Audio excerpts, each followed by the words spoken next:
On the morning of August 13, 2018 in Frederick, Colorado, a quiet suburban neighborhood became the center of a case that would shock the world. At first glance, nothing appeared unusual. A modest home, a family vehicle in the driveway, a husband calmly speaking to reporters, pleading for the safe return of his missing wife and children. But within days, investigators would uncover a reality far darker than anyone imagined. What began as a missing persons report would evolve into one of the most disturbing family annihilation cases in modern American history, revealing how an unassuming man hid a secret life beneath the appearance of normalcy. This is not a story about chaos in plain sight. This is a story about control, deception, and the quiet unraveling of a man named Chris Watts. This is the case of Christopher Lee Watts, commonly known as Chris Watts. All information presented in this documentary is based on public records, police body camera footage, court documents, interrogations, and verified reporting from law enforcement and established news organizations. This account avoids speculation and sensationalism, focusing instead on confirmed facts, documented behavior, and the investigative process that exposed the truth. Chris Watts was born on May 17, 1985, in Fayetteville, North Carolina. He grew up in a working-class household, raised by parents who emphasized discipline, structure, and self-reliance. Those who knew him early in life often described him as quiet, reserved, and emotionally distant. Chris was not known for being impulsive or aggressive. Instead, he blended into the background, rarely drawing attention, rarely asserting himself. After high school, he attended NASCAR Technical Institute, where he trained as a mechanic. This education eventually led him to steady employment in the oil and gas industry, a field that values routine, precision, and predictability. These traits would later define how he lived, and how he deceived.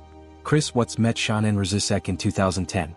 At the time, Shanann was living in North Carolina and working in sales.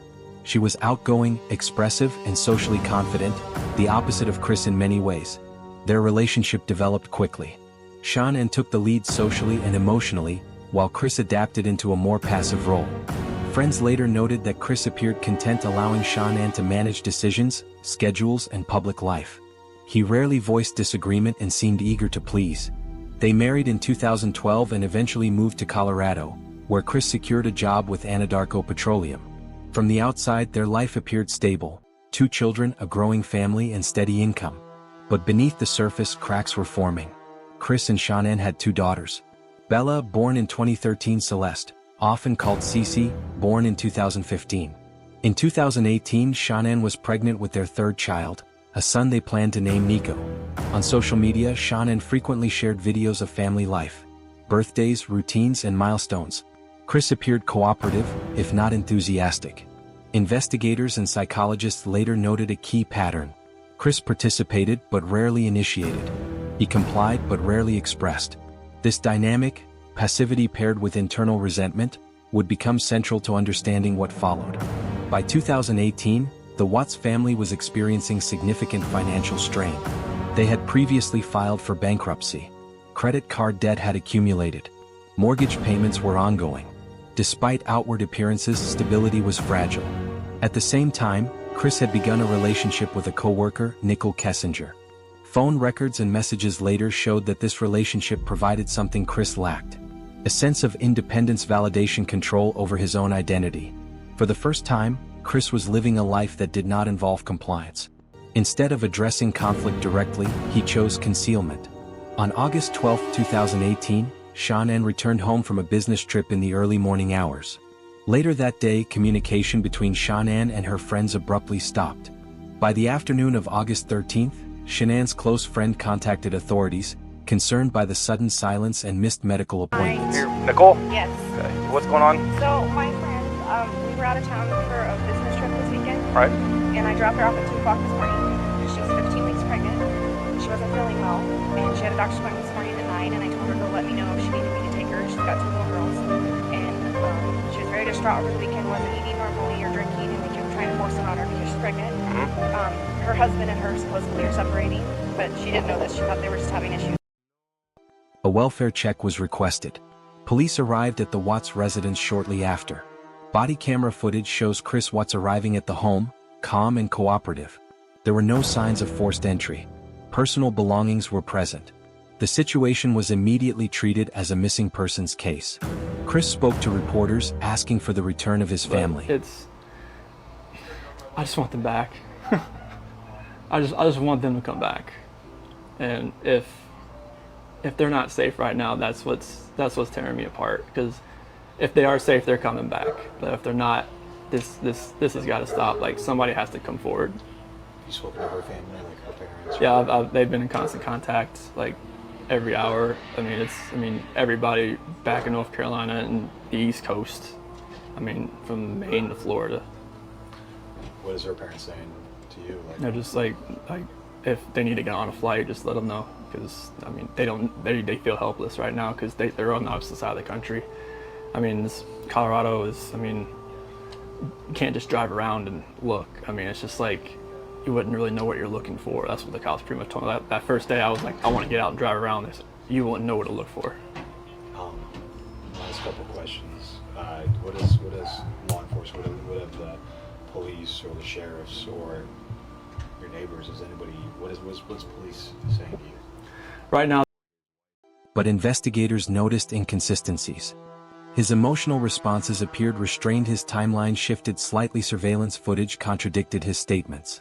Within days, the investigation changed direction. Detectives reviewed home security footage, phone records, workplace data, behavioral cues. Chris's work truck data revealed movements inconsistent with his initial account. Surveillance from a neighbor's camera showed Chris loading items into his truck early that morning, alone. This evidence marked a turning point. Attention centered on Chris Watts, not based on assumption but on evidence. Investigators conducted multiple interviews, carefully documenting contradictions. During a polygraph examination, Chris was informed that results indicated deception. Shortly afterward, he admitted responsibility. On August 15, 2018, Chris Watts was arrested. He later pleaded guilty to multiple counts of first-degree murder, unlawful termination of a pregnancy. In November 2018, he was sentenced to life in prison without the possibility of parole. The case sparked international discussion about hidden domestic strain, emotional suppression, the dangers of unresolved resentment. It also highlighted how appearances can mask severe psychological collapse. Chris Watts was not a figure of chaos. He was a man who avoided confrontation, buried conflict, and chose deception over accountability, until the consequences became irreversible. By the time Chris Watts sat down with investigators, the direction of the case had quietly shifted. This was no longer a missing persons investigation. It was a behavioral analysis. Detectives noted that Chris remained composed even when confronted with inconsistencies. His posture was relaxed. His speech was measured. He avoided emotional escalation. Rather than panic, he attempted damage control. Psychologists later observed that Chris exhibited traits associated with conflict avoidance, a tendency to suppress negative emotions until they surfaced in destructive ways. During questioning, he frequently framed himself as cooperative, emphasizing his willingness to help, while subtly distancing himself from responsibility. The polygraph examination marked a critical moment. Investigators explained the process calmly, ensuring Chris understood that the test measured physiological responses, not guilt. Chris agreed to proceed. During the examination, he denied involvement in his family's disappearance. However, the results indicated significant deception. When informed of these findings, Chris's demeanor changed, not dramatically but noticeably. He did not argue. He did not protest. Instead, he asked questions about what the results meant. This response signaled resignation rather than shock. Following the polygraph, Chris offered an initial confession. This version of events attempted to shift blame, portraying himself as reacting rather than initiating. Investigators allowed him to speak, documenting every word. But details failed to align with physical evidence. The confession was incomplete, and detectives knew it. Rather than challenge him aggressively, they applied a methodical approach, allowing contradictions to surface naturally. This strategy proved effective. Experts later reviewed Chris Watts' interviews extensively. Several consistent traits emerged. Emotional detachment, need for control, avoidance of confrontation, compartmentalization. Chris did not fit the stereotype of an impulsive offender. Instead, he appeared to plan in silence, separating emotional life from action. This internal division allowed him to maintain normalcy outwardly while preparing irreversible decisions privately. Investigators noted that Chris rarely expressed genuine concern for outcomes, only for perception. Chris's relationship with Nicole Kessinger became a focal point of the investigation. Phone records revealed extensive communication, future-oriented discussion searches related to starting a new life. While no evidence indicated her involvement in the crime, the relationship provided insight into Chris's mindset. He was envisioning a future unburdened by responsibility. Instead of resolving his existing life, he sought escape. This pattern, avoidance rather than resolution, defined his choices. Financial records showed continued instability. Debt, combined with upcoming expenses related to a third child, created mounting pressure. Rather than communicate distress or seek assistance, Chris withdrew internally. Investigators later described this as emotional isolation, a state where an individual disengages from moral anchors while maintaining functional behavior. This isolation allowed rationalization to take hold.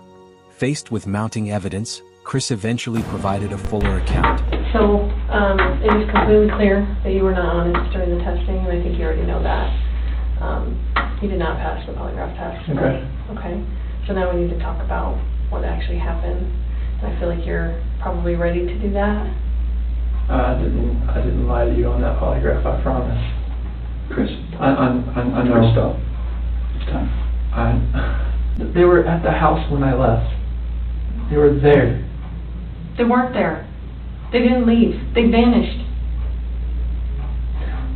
You know your truck has GPS, Yes. right? Yes. You know that thing pings every 10 seconds. Yep. So we will know You can't turn it off. I don't. Chris, you gotta tell us. There's something that happened to these baby girls.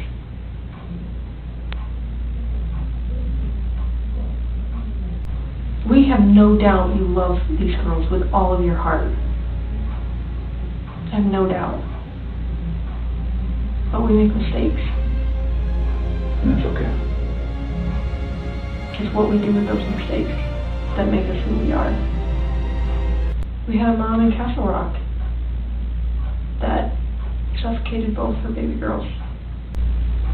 Chrissy took them out of the house with their blankets and their animals. Like, that's because you cared. Well, how about this? If we bring in your dad, will you promise me that you'll talk to him? I'll talk to him. Okay. This confession aligned with digital record surveillance footage workplace data. It removed ambiguity. At this point, the investigation shifted toward documentation rather than discovery. The case was no longer about what happened, but why. On November 6, 2018, Chris Watts pleaded guilty to all charges. There was no trial, no jury deliberation. The decision eliminated prolonged legal proceedings and spared families extended exposure. On November 19, 2018, he was sentenced to life imprisonment without the possibility of parole, along with additional concurrent sentences. The case profoundly impacted investigators. Body camera footage, interrogation recordings, and digital evidence became part of training discussions nationwide. The Watts case is now studied for interview strategy, behavioral red flags, the role of digital footprints. It reinforced a critical lesson. Danger does not always announce itself.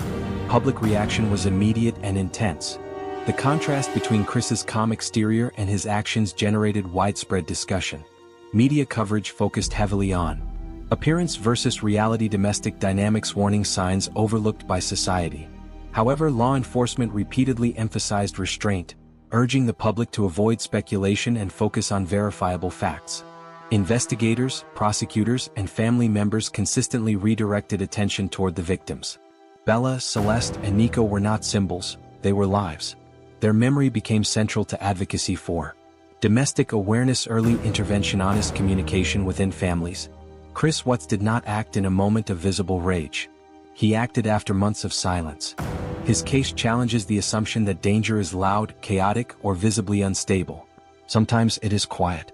Sometimes it looks ordinary. And sometimes it lives behind a carefully maintained image. Understanding Chris Watts requires stepping away from labels and focusing on behavior. Mental health professionals who later examined his actions emphasized that Chris did not exhibit obvious signs of psychosis or emotional instability prior to the crime. Instead, he demonstrated characteristics associated with emotional suppression, identity fragmentation, and pathological avoidance. Chris avoided conflict at all costs. Rather than argue, he internalized dissatisfaction. Rather than confront problems, he delayed decisions. Over time, this created an internal divide between the life he lived and the life he wanted. This internal split allowed him to view responsibilities not as relationships, but as obstacles. Investigators later stated that Chris appeared more concerned with outcomes than consequences, a critical distinction in behavioral analysis. Unlike offenders driven by overt aggression, Chris exercised control quietly. He controlled information. He controlled perception. He controlled timing. Friends and co-workers described him as dependable and routine-oriented. That reliability masked the absence of emotional expression. Psychologists have noted that when individuals with these traits experience perceived loss of control, financial, relational, or personal, they may resort to extreme measures rather than seek help. In Chris's case, control became a substitute for communication. The Watts case is now frequently cited in law enforcement training because of its reliance on digital evidence. Investigators analyzed GPS vehicle data, phone metadata, search history, surveillance footage. These elements created an objective timeline that contradicted verbal statements. Unlike traditional cases dependent on witness testimony alone, this investigation demonstrated how everyday technology can expose hidden behavior. Detectives later stated that without digital tracking, the case would have unfolded far more slowly. Experts reviewing the case emphasized warning signs that, in hindsight, were present but unrecognized. Emotional withdrawal, sudden personality shifts, secrecy paired with routine behavior, disengagement from long-term responsibilities. None of these indicators alone predict violence, but together they signal distress that warrants attention. The tragedy lies not only in what happened, but in how long emotional fracture went unnoticed. The ripple effects extended far beyond the Watts household. Family members were left to process loss under intense public scrutiny. Communities confronted the reality that danger does not always come from the outside.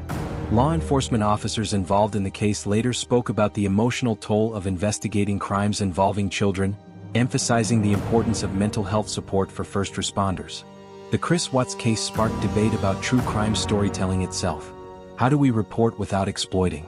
How do we analyze without glorifying? How do we remember victims without reducing them to headlines?